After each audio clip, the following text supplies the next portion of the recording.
Mutton recipe শুরু করছি আজকে। আমি প্রথমে ইঞ্জিন তেল দিয়ে দিয়েছি কড়াইয়ে, তারপর তেজপাতা, শুকনো লঙ্কা, কালো জিরে।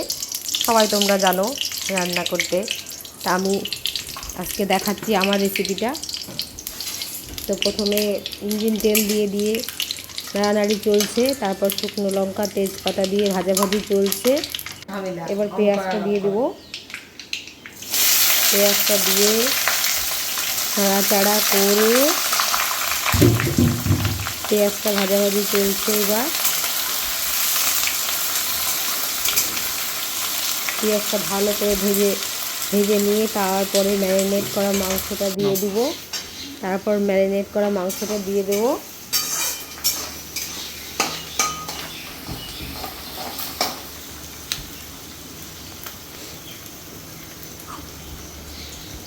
পেঁয়াজটা ভাজাভাজি চলছে এখন। এই যে ম্যারিনেট করা মাংসটা, এর মধ্যে আছে আদা বাটা, রসুন বাটা, শুকনো লঙ্কা বাটা, জিরে বাটা, ধনে বাটা, সব বাটিতেই আজকে মাংস হবে সেরা। বাটি সব মাখানো ঢেলে দিলাম, ছক করে ঢেলে দিলাম। এইবার আবার নাড়ানাড়ি চলবে, তারপর কষাকষি হবে। মুছে দিয়ে দিলাম গামলাটা।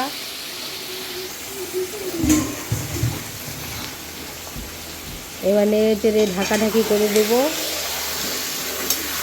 নাড়ানাড়ি চলছে।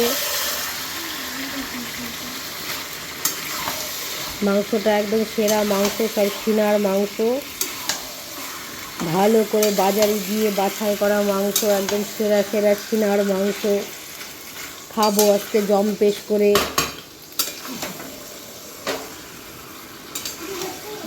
সেই হবে রান্নাটা। এবার ঢেকে দেব।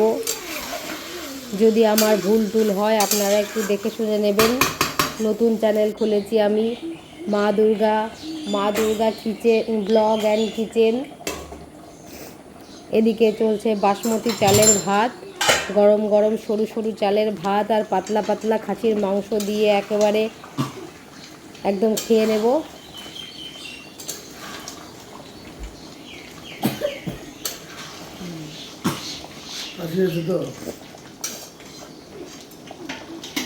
এবার জল বেরিয়ে গেল মটন দিয়ে। এবার আস্তে আস্তে কষে নেব।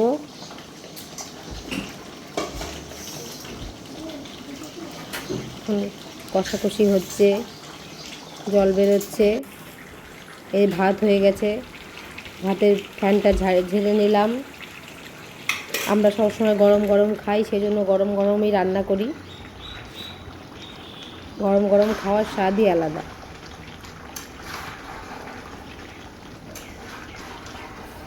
দিয়ে এখন নাড়াচাড়া চলছে। এখনও মটনটা রেডি হয়নি। এইবার জলটা শুকিয়ে যাচ্ছে, আস্তে আস্তে তেল ছেড়ে দিচ্ছে। এই যে আমার হাজব্যান্ড কষা তুলে নিচ্ছে খাবে বলে।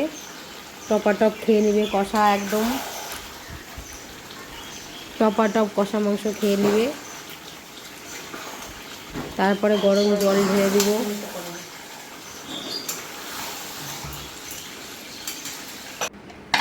এই যে প্রেশার কুকারে ঢেলে নিয়েছি। এবার 2-4টে সিটি মেরে দেব, ব্যাস মটন রেডি হয়ে যাবে। এই যে আমাদের মটন অলরেডি রেডি হয়ে গেছে। এই যে বাতা, এই যে সিনা অলরেডি রেডি হয়ে গেছে।